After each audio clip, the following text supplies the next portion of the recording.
Welcome to the Coffee with Karen podcast, a weekly chat show discussing everything from holistic health to current affairs from a mental, physical, and spiritual perspective. Get your weekly cup of positivity with a sprinkling of woo-woo. Oh, welcome to the show. Today is Tuesday, and if you're hearing this on Mintwave, you can go to the website karenrobertscoaching.com/mintwave-radio. You can just ask Alexa for that, or if this is via podcast, download the app for Apple and Android from the same page. Feel free to subscribe and follow any of the other podcasts that are on that page. There are 24 of them. So today's episode is 155, and today we have Adrienne Irizarry, who is an Eastern medicine practitioner, and we're going to be talking about period solutions for a symptom-free life. I'm your host, Karen Roberts, helping coaches and therapists to get their message heard to the people who need it. PHC is an Eastern medicine practitioner using non-invasive approaches to restore harmony and health to women's bodies. Now, she uses her experience as a certified peristeam hydrotherapist, a ketonic sound healer, herbalist, and Chinese nutritional therapist to educate and empower women to heal their bodies naturally. Now, she has also been featured as a top 10 industry disruptor for 2023 in Apple News and Google News. So welcome to the show, Adrienne. Thank you so much for having me. It's a pleasure to be here. Awesome. And this seems to be a subject that I don't know why, but people don't seem to be really happening, even though it affects 50% of the world's population. But it's something that they don't want to speak about. But out of that 50% of the whole population, how many women are suffering in silence? Oh my goodness, so many. I always say that there's 99% of the world has some sort of menstrual imbalance. And I leave the possibility open that there is that one unicorn that will walk through the door of my practice someday that doesn't have something going on. So even people who are like, oh no, my cycles are regular, they're normal, it's fine. A lot of times when we start talking about what that actually looks like and what a standard healthy cycle is supposed to look like, we actually uncover, oh, it's not quite as normal as I expected it to be. I didn't know that. And a lot of that issue comes from a lack of education around women's health collectively. And is that because we've been brought up to basically deal with it? Ooh, that's a tricky question. There are a lot of things that factor into it. There are cultural aspects that factor into it. There are religious aspects that factor into it. In the West, in general, women's bodies are a taboo topic unless they are being objectified for the male gaze, really, because there's a lot of around talking about periods and period health. And you see the movies where you've got the guy that goes to the grocery store to buy period supplies for his daughter, wife, significant other, whoever, and they make this big deal about the fact that they don't know what to pick, and oh my gosh, this is such a big deal, and all of this stuff. But it's not. It's a very natural process in a body, and collectively we haven't been taught to look at it as natural in a body for women as breathing is for any gender. And this is why it needs to be brought up, because do you think many women are suffering in silence because maybe they think it's only them going through it? Or what do you think is going on here? I think it's a multifaceted problem. I think some of it is a lack of education. So they don't know what they don't know. So they don't know to question it unless it's becoming a really big, like painful or a really big irregularity driven issue where it's compromising their way of life. But like even things like brown blood in your period is a sign that there is disharmony occurring inside of your system. We just haven't been taught to look at our periods this way. So I think a big piece has to do with women's health education. I think some of it too is women don't say anything about it because they don't know what they don't know. A lot of us got our education, like maybe we got some basic health stuff, but more of it was around sexual health and not getting sexually transmitted diseases. But really, like when it comes to the fact that you have 4 phases in your cycle and that each of those phases gives us gifts and has certain things that it needs in terms of care, those aspects of things get lost in the educational system. So then women are having their bleeding and they're like, but I've always had this happen. And it's okay. So you started cycling with something not happening in a well supported way since the beginning. But because it's been since the beginning, they don't know to question it. The other thing that really frustrates me too when I'm talking with women is the sheer number that go to their doctor and they say, hey, I'm noticing these symptoms. Is this normal? And the doctor's response is, has it always been that way? And their response is yes. And they go, then that's normal for you. I've heard that in terms of regular cycling. I've heard that a lot from women post having children. Oh, that tends to happen after you have children. That's normal after having children. And the thing is, it's you don't know what to benchmark against because we don't share what a standard healthy cycle is supposed to be.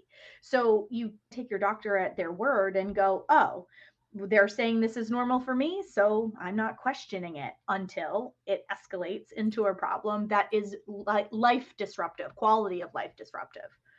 Which is pretty standard for all of us. We wait, unfortunately, as human beings. Instead of the prevention is better than a cure, we do tend to leave it to the last minute until something's really bad. But what if you'd like to share with the audience, though, first of all, before we get into the nuts and bolts of this, a little bit more about your story and how you came to be doing what you're doing now? Absolutely. That's a great question. I was called to this work as one of those very frustrated women who was not getting answers to their questions. I had no issues when I was pregnant with my daughter. I had a beautiful home birth. And then immediately after I gave birth to her, I started having health issues. And back up a little further than that, actually, when I started cycling, I had endometriosis right out of the gate. I was told that I probably would never be able to naturally conceive. And that was just the cards I had been dealt. So I had been put on birth control in order to quote unquote regulate my period. And I use air quotes there because the pill does not regulate your cycle. It actually flatlines your hormone expression, but that's another topic. And I didn't know at the time, right? My doctor told me this was going to solve my problem. I was in mind numbing amounts of pain.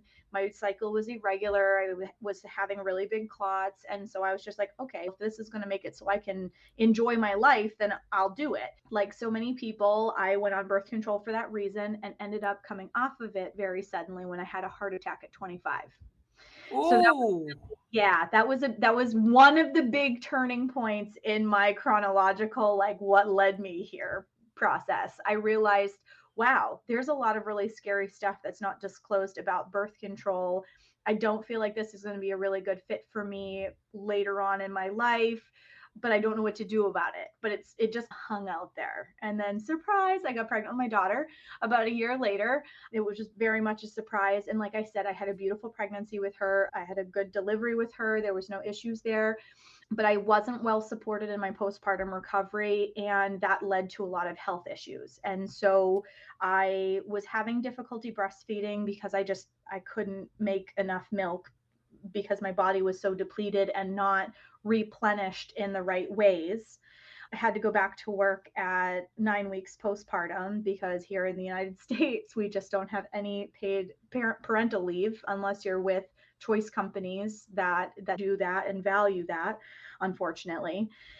and went back to work at 9 weeks and then started bleeding. And I bled for 6 months straight. Nothing would make it stop.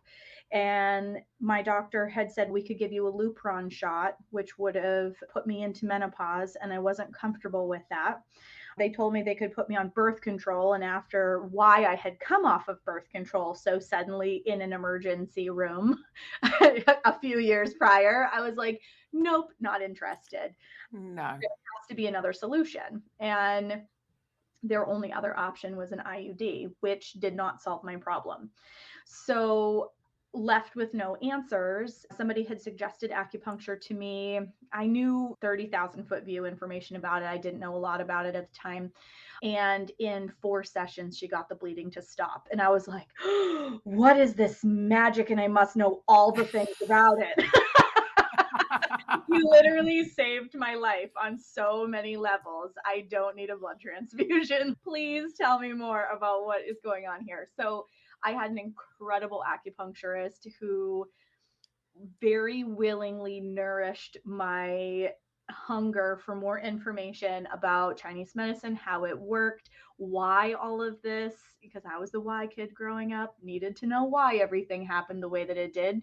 So she fed me everything. Like I would come in with a book and she would hand me another book, and I'd come in next week for my next appointment and I'd hand her the book and she's, oh my goodness, you've read almost my entire library. And I'm like, good, what else can I read? This is great. So I asked her lots of questions, and she really fueled my enthusiasm for Eastern medicine from the very beginning. And between that and the work of Paul Pitchford and his work with healing with whole foods, I really got started in terms of knowing that Eastern medicine was my calling. So I worked with that whole Chinese nutritional therapy side of it, some of the herbal side of it, did a lot of self-study, although I was fortunate to be able to have some seminars here and there to piece together some of my education early on, because I was just hungry for information. And I'm like, wherever I can get it, tell me more. I'm so excited. And then fast forward a few more years, I met the love of my life and we got married and decided to have a baby of our own. And he had kids from a previous marriage and I had my daughter, and neither of us thought there would be any issue conceiving. And I found out that I was struggling with secondary infertility. I had 4 miscarriages by the time I landed in the IVF doctor's office, with 2 mishandled IUIs, a whole battery of tests and blood work and genetics and MTHFR and everything else tested you could possibly imagine. And only to have the IVF doctor laugh. Okay, that was probably the most heartbreaking part of the entire appointment. He laughed in my face and was like, your test results are fine. His test results are fine. I have no idea why you can't get pregnant, but we can do IVF with ICSI, and then walked out of the room. Didn't explain anything. I didn't even know what ICSI was at the time. And I just was sitting there and was like, total shock. And then they took me through all the meds that I was going to have to take, and I started to panic. And I'm like, have you not seen my chart? I went to the ER. I had a cardiac episode the last time that I was on meds like this. Are you listening to what I'm saying to you? I don't know. Can I even take this stuff? And I'll check with the doctor, blah, blah, blah. Here's the whole thing. Sent me out the door with a birth control script in my hand and a packet of paper. And I got into the driver's seat of my car and I started to sob, because I'm like, what do I do now? Where do I go? This was supposed to be the guy with the answers, and he didn't have any. And nobody heard any of my fear. Nobody heard any of my story, my medical history story, or at least they didn't appear to when I was in there. Because why would you hand me a birth control script without checking with the doctor about medical interactions first? So this whole experience was like very disempowering. I didn't feel seen. I didn't feel heard. I tried to advocate for myself, but I was in that office a grand total of 30 minutes from the time that I landed in the waiting room to the time that I landed back in my car again. It's like I was just a number that got pushed through, and the heartache that I felt, I had to get through the emotion in order to come out on the other side and go, if I'm having this experience, other people are. If I'm asking these questions, other people are. And I'm like, nope, I refuse to accept this as my reality. I'm going to go find the answer. And my history, Chinese medicine was the place that I always found the answers I was looking for, questions that I never ended up with a logical response out of the Western toolkit. Now, if I'm having an ectopic pregnancy, none of what I'm saying is to demonize the Western system. If I am having an ectopic pregnancy, I want a super skilled OBGYN saving my life, like hands down. But there are so many places in between surgical and hormonal intervention and where people are at in their health continuum that are just completely not being addressed by the Western system. And I feel like if there could be a better synergy between the two, that it would really be to the benefit of the patient. But that's not the reality that we're in right now. So I went in search of answers, and Moon Essence became the solution to the answers that I wasn't finding for my own fertility journey, for issues that I had been having with endometriosis for years that nobody had been able to provide me with tools other than, here, take birth control, it'll solve your problems. Instead, I ended up with 30 pounds of weight gain and issues with depression and all of these things as a result of being on this medication. I came off of it and I'm like, oh, whew, I feel completely different.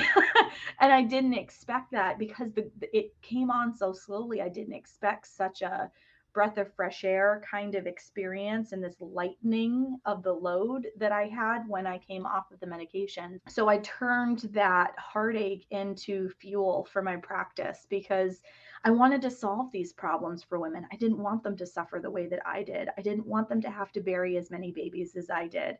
So 7 miscarriages and 6 years of intense training later, I solved these problems for women so that they don't have to go through what I did. Wow. Now, when I asked you for your story,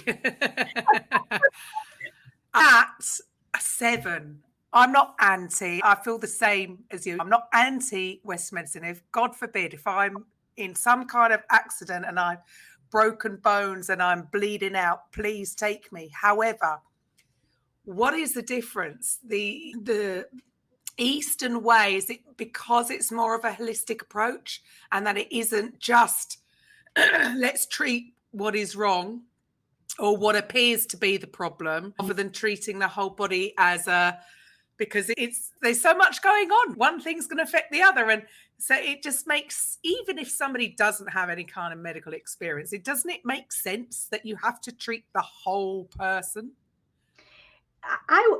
From my perspective, yes. Like you can't separate the parts, right? So think about it like making a batch of cookies. You can't have a cookie without mixing all of these ingredients in together, and it's the synergy and the chemistry and all of that creates the experience, right? So that's how I look at the body. And Western medicine has a very siloed approach. You have a doctor for your ear, nose, and throat. You have a doctor for your lady parts. You have a doctor for your joints. You have a doctor for, like, even in the birthing process, you have a doctor that deals with the birthing of the child. If you are working in the Western clinical setting, you have somebody who's dealing with the birthing part, but they don't help you with lactation. There has to be a different person that helps you with that. And you're still not a sum of parts. You're not an interwoven communicative being. And so in Chinese medicine, or East Asian medicine, I probably should broaden it to that because I'm trained in Western, Eastern, and Ayurvedic herbs. So I pull from the Eastern and Western materia medica in my work. But when you're looking at the body, like, your emotional state has physical symptoms. Your physical state produces emotional symptoms. If you're having a spiritual crisis, it will show up in emotional and physical ways. Like, all of these things are all parts of the same divine being, right? And Yeah. I see so many women in my practice, like, from a medical standpoint, there is no reason they shouldn't be getting pregnant. Their cycles are regular. If you were to like go down a checklist and you've checked all the boxes, yeah, their body is doing exactly what it should be, and they're working from a place of abundance. But if they're so stressed out, Mhm. they can't even see straight, then your survive brain, right? Your lizard brain, your primal brain only can do two things: survive or procreate. That's it. And so procreate suffers, and the body goes, oh, you're being chased by a saber-toothed tiger. This is not a safe environment to bring a child into, and will not allow you to get pregnant. Like, it just won't. So our Uh, world is moving faster than it's ever moved before. We're being chased by a lot of tigers. Yeah, aren't we just more so than we ever would have back then? But the weird thing is, more and more people are under more and more stress. And okay, so I have two girls, so I don't know what it's like to not to want a child and not have one. But it says to me that in itself will put you under stress. So not helping the situation at all. So it does to me. Yeah, to me, it makes a whole lot of sense to treat the person as a whole. And yes, the physical, the mental, the spiritual perspective has got to be looked at. So now you're helping all these wonderful people deal with a lot of their stuff. Let's go back to, okay, women in general. You know, it, Adrienne, is it a real thing? How does being a cyclical being affect you on a day-to-day, either your work life or your day-to-day? Oh, it is a very important part of the entire equation. One challenge that we have in our Western culture is, in order to keep up, we are expected to stay in spring and summer energy all the time, all year long, all month long, all day long. It doesn't matter. And the difference is, men experience their hormones in 24 hours. Their whole cycle takes 24 hours. We, as bleeding bodies, even when we've transitioned and we're not bleeding anymore, we experience our hormones in 28 to 30 days. Having that longer expression of all of the aspects of our hormones changing changes a lot of things for us. It changes our energy level on and off through the month, the tasks that our brain is wired for, and so much more. So understanding that women, and when I say women, I'm talking about assigned at birth, right? So gender expression and identity expression are not, I'm separating them for the sake of this conversation because we're talking about biology. I welcome all performances of identity into my practice, but I am working with the biological expression of hormones and body parts. Okay. So when I say women, I am using it inclusively, but I thought that it was important to mention that part. You have two distinct halves of your month. The first half is all about substance. So for the first 4 to 5 days, you have your bleed. If it's longer than that, it's a sign of imbalance. Just putting that out there. If it's shorter than that, people who are like, it's 3 days and it's done, that also is a sign of an imbalance. Again, it's important to know. You're looking for a 4 to 5 day fresh red blood flow for days 1 through 4 or 5 of your cycle. Then once you stop bleeding, you are still in the follicular phase. Although menstruation is like a moment of a few days at the beginning. So you lose blood at the beginning, then you're building substance. So as you progress towards ovulation, your body is building a blood-rich endometrial lining. It is developing the follicle that is going to step forward as the dominant one to ovulate that month. So there's a whole bunch of substance building going on in the background. Then we have the catalyst that starts the second half of the cycle, or the luteal phase of the cycle, and that is ovulation.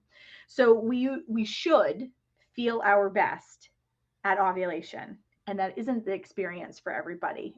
And that speaks to an imbalance. So if you spot you have PMS and cramping right around ovulation, that all tells a story that your body's asking for certain types of support. So the ovulation phase of your cycle, you should feel like you could run the world and you can multitask like a boss and you have tons of energy and it's the most verbal part of your entire month. You can articulate yourself really well. Even if you are not an extroverted person, it's your most extroverted part of the month. Menstruation, even for extroverts, is the most introverted part of the month. And there's a reason for that, right? We're shutting down some non-essential personnel in order to put energy resources towards the bleed itself, because it is a big process that your body goes through every month. So we're in the middle of the cycle, right, at ovulation. And then the luteal phase progresses after that. That is all about energy. So if an egg is fertilized, this is where a lot of the business starts to happen, right? And your basal temperature comes up, and it's all about heat for the remaining part of the cycle. And then if a pregnancy doesn't result, then your temperature drops and the blood comes just a little bit after that. So every single one of those benchmarks that I mentioned, menstruation, the follicular phase, ovulation, and the luteal phase, all have different energetic changes. Being able to work with those changes can make you a super productive human being. So menstrual phase tasks are things like writing, editing, those more introverted tasks that you have to do throughout your workday. The follicular phase, you're going to be in a building process at the beginning, and then you're going to be coming into that like full tilt kind of energy. So this is where your highest intensity workouts will go. This is where if you have to do social networking for work, or you have to go to events and be present at events, this is where you're going to feel most like doing it. Any of you listening, you probably have had that moment where you're like, oh, this has been on my calendar for a while and I know I need to pull on my big girl pants and I need to go to this event, but man, I don't have the energy right now. You're probably late luteal, almost to menstruation at that point. Normal feeling. So luteal phase tasks are going to be things like planning and executing. So this is where I do a lot of my strategic planning and trip planning. So if my family is going to go anywhere, I put those tasks in the luteal phase bucket and I schedule my work throughout the month that way. And in doing that, I have more energy. I'm less tired. I have no symptoms in my period. So I have endometriosis, confirmed endometriosis, and I have a 28 to 30 day cycle, fresh red blood, 5 days. That's it. No pain. It doesn't run my life. I don't have painful bowel movements, no pain with intimacy, nothing, right? Those are very common complaints when people have endometriosis. Now, stress is a big factor, and controlling inflammation is a big part of controlling endometriosis symptoms, but it's possible. Living proof that it's possible. So learning how to harness all of the changes that your body goes through all throughout the month, you're able to be your most productive self. And then it shushes that little inner critic in our head that goes, oh, come on, you can do it, sister. Get yourself up off that couch. You've got laundry to do. You have this thing to do. You have this other thing on your checklist. Like, you can do this. Stop being lazy. Does that sound familiar to anybody? Yep. The thing is, but we criticize ourselves in these very non-productive ways because we think that there's something wrong with us, because the culture around us is telling us, if you're tired, you're lazy. If you're sitting still, you're lazy, and your worth is being defined by how productive you are. And that's garbage. And so understanding all of the changes that happen through your month in your cycle helps you to go, oh, I'm coming into my period. This is normal. And then you can plan for it. Like my kids, I go, hey, mom's moon time is coming. Laundry room. Like, I'm not doing anything after, and I'll give them the day of the week. And they do. They don't even ask questions. They just take their laundry down. Laundry goes through the machine. Wow. I'm not carrying baskets while I'm bleeding. I'm not doing it. So you've just found a way to work with your body rather than against it. And for something that's so natural, this is what all women all women should be doing. But we seem to be, maybe the problem, I suppose, can be is not every woman is in control of her work schedule. So really companies need to take this on, because it's not fair. We're just being put into a male hormonal days schedule rather than working with our own, and they'd actually get more out of us, because like you said, we're going to be more productive because we will be working within each cycle in the correct way. I've never heard it explained like I've heard about, oh yes, there's these different cycles, but to explain it in that way is going to help women totally in their day to day, in their relationships, in with their, obviously it's going to have an effect on their health and their whole day to day. Something that we should all know this, but no, it's never been explained to me before. And have you noticed that you tend to get sick just if you're going to get sick, you tend to get it just before you bleed? It's common. Ah, Reason for that. Your body is gearing up to do this other process. Your defense shield comes down and things can get in. So, little things like this, if we just knew these aspects about how our bodies work. And I believe that this is a conversation we can be having with young ladies as they start their years, because part of the health education problem is the fact that because our culture sexualizes women's bodies, they can't separate sex and body literacy. And the problem with that is young women, when they should be learning these fundamentals and practicing these fundamentals in terms of caring for their bodies, they're not getting this information because they need a body literacy. And it's totally doable to have an age appropriate body literacy conversation with a young woman. I have them all the time where sex doesn't enter into it at all. It's just these days, this is what's happening. This is how you're probably going to feel. Then this is happening in your body. So when you do sporting events, you're going to have more stamina here and you're going to feel the best here. And then just before your period, don't double up on practices and take on a lifting workout before you go for whatever the competition is. My daughter plays rugby. I have one that my daughter who's cycling, she plays rugby. So I'm just like, okay, so your breathing, your stamina, not going to be top notch in those couple of days beforehand. So just plan accordingly. And we don't schedule her jujitsu tournament matches when she's going to be just before or in her bleed. I learned this back in college. I used to be a competitive kickboxer, and man, if I took a fight in like those few days just before my cycle started, I lost every time. I couldn't catch my breath. My stamina was in the toilet. It was awful, but give me a fight closer to ovulation, man. No big deal. Could do it with a backflip and a twist. And I never put those things together until I started doing the work that I'm doing now. And I'm like, oh man, it affects athletic performance. It affects work performance. You had made a good point about when you're working for somebody else, you don't always have control over your work schedule. But I do say that there are things that you can control. So, for example, not double booking yourself or overbooking yourself, taking a 20-minute nap at lunch. Maybe you go out to your car and you take a 20-minute nap at lunch. Make sure you're at least taking your break, right? Because there are people that will work straight through their lunch break and they'll eat while they're working. I am guilty of that sometimes, depending on how much is going on. But being really mindful around your period, that you're giving yourself that break at lunchtime. This is where you plan to get to bed by maybe 9 o'clock when normally you'd stay up a little bit later, so that you can get a full night's sleep and have that full hormone restoration cadence happen, because that typically happens between 9 p.m. and 1 a.m. During your bleed or just before your bleed, getting to bed by 9 o'clock is a really big part of you not feeling completely exhausted the next day. But Sometimes you can schedule your tasks. Maybe somebody says, hey, somebody needs to cover this networking event. I always look at my tracker and I go, okay, I'm going to be in this phase right around. Yep, I'll have the energy to do it then. And so I'll volunteer for things when I know, and this was happening when I was working for somebody else before I started working for myself.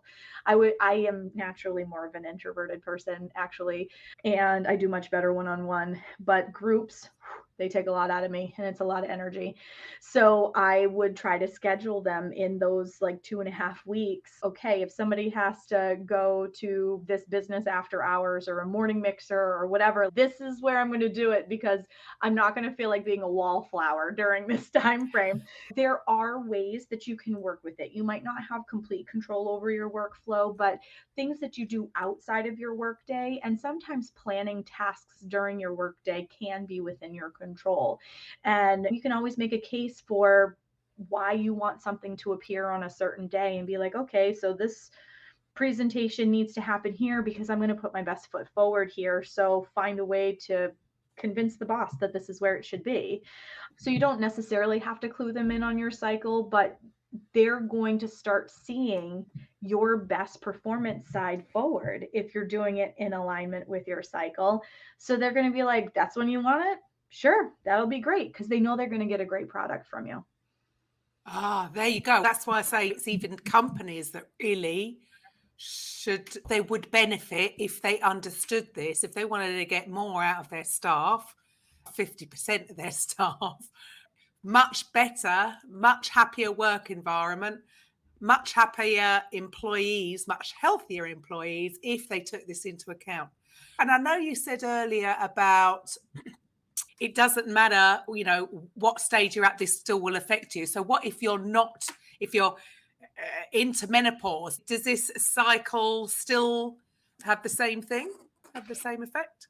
The effects are a little less pronounced, but they are still there because our bodies have a connection to the moon. So moon phases are still going to affect how we feel. I remember years after my mom stopped cycling, she's, oh, this must be my period, what would have been my period week, because I'm feeling pretty tired and I don't want to do a lot right now.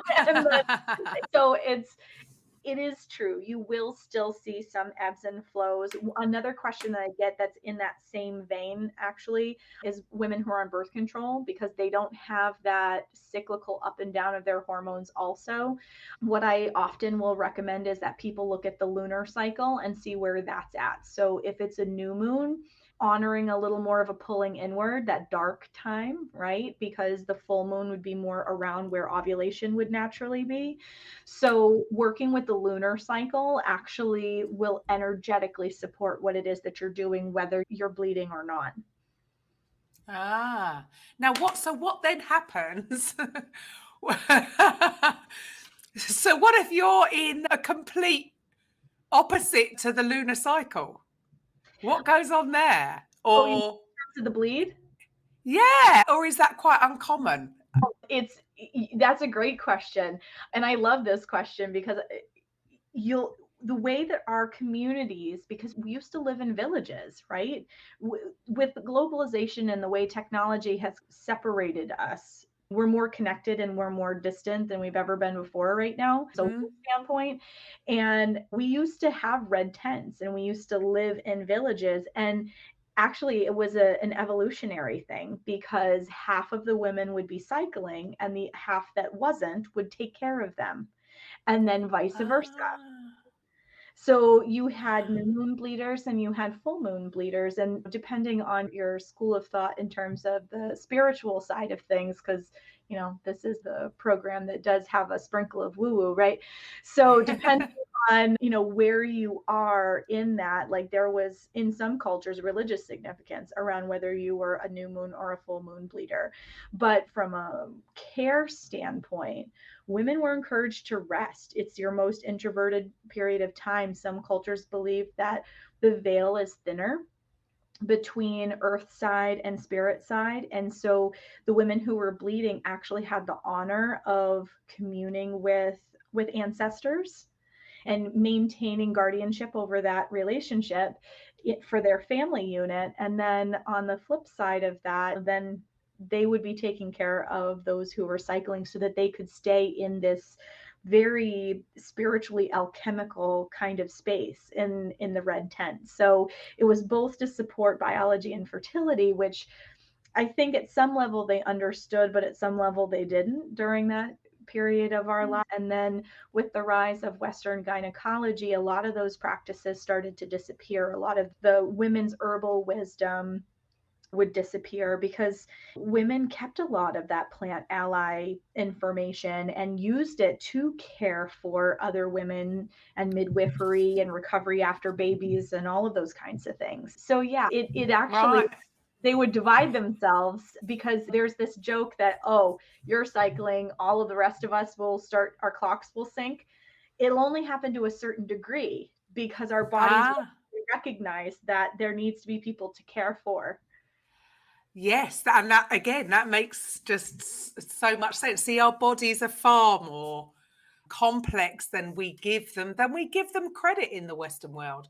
Another thing, and I know my youngest struggled with this, as I did when I was very young, getting really bad period pain. I'd have to have time off school, get a hot water bottle, and just, oh man, I can remember the pain, and which is the reason why I went on the pill, funnily enough, until I was about 20, probably about 22. And I did have connected with somebody, I think it was a client actually, who had breast cancer, and the specialist that was dealing with her did basically say it was pretty much down to a combo of Nurofen, or I shouldn't say names on the show, but strong painkillers and the pill. Yeah. That's how bad it could be. But when back then, obviously we didn't know that, and you just want the pain to go, because again, that's seen as a very normal to have really bad period pain. But it's not. So in our culture, we normalize it, but it's one of the little flags that our body waves that says, hey, can you give me a little more love and support in this particular area?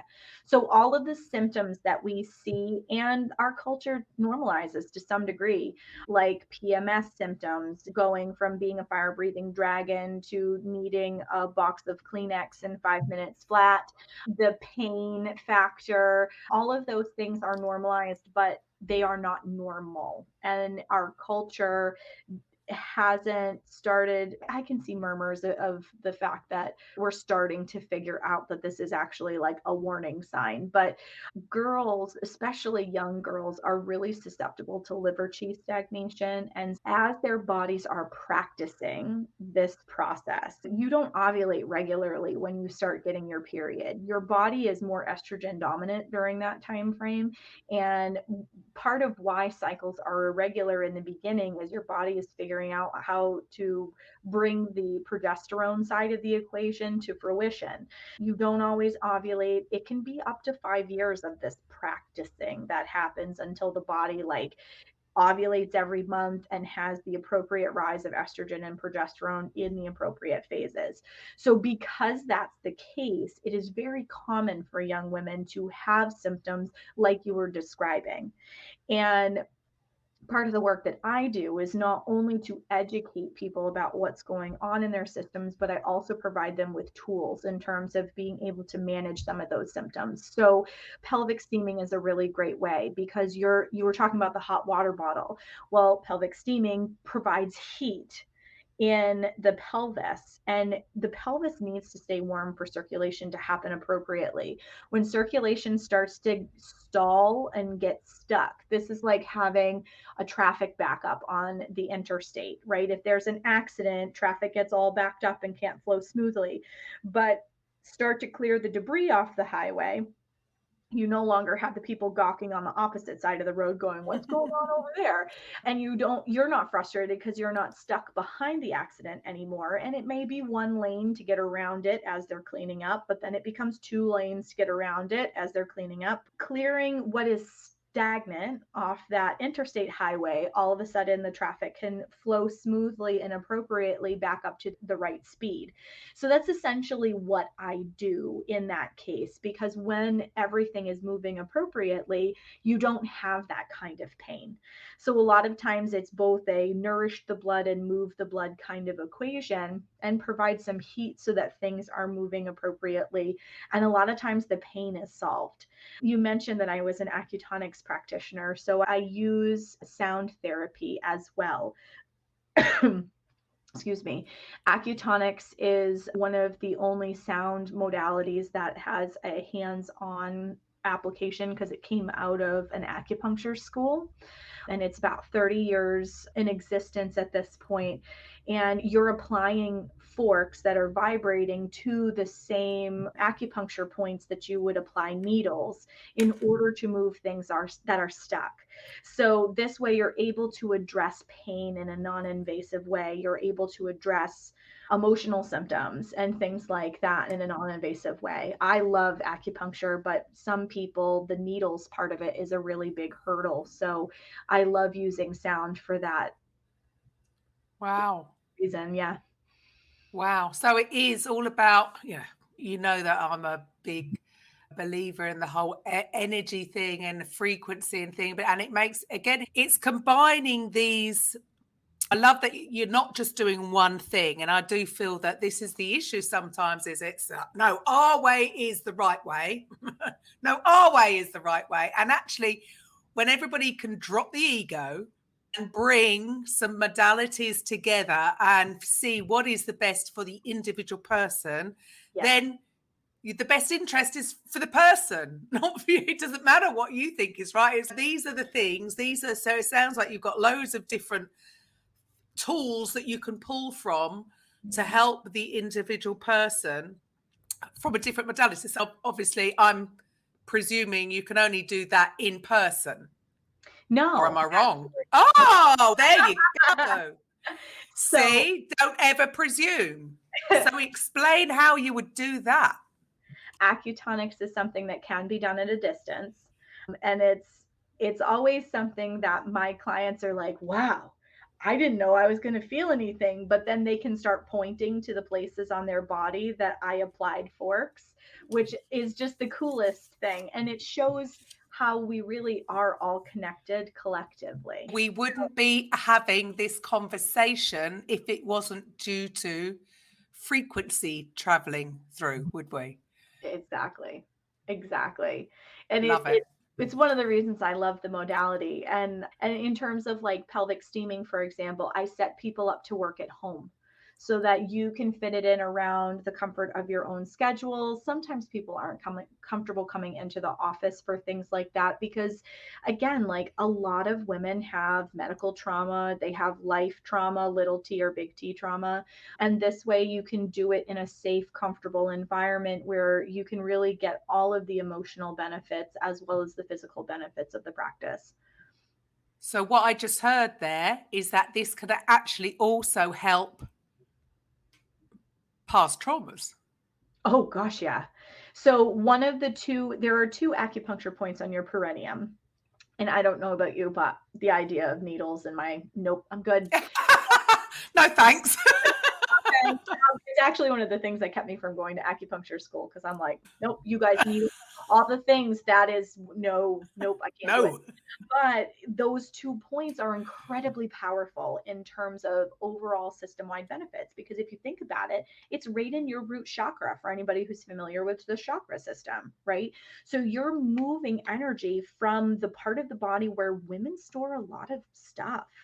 Like we put all of our identity stuff in there. We put all of our family history, ancestral stuff in there. We put all of that gets wrapped up and can come out as menstrual cycle imbalance expression.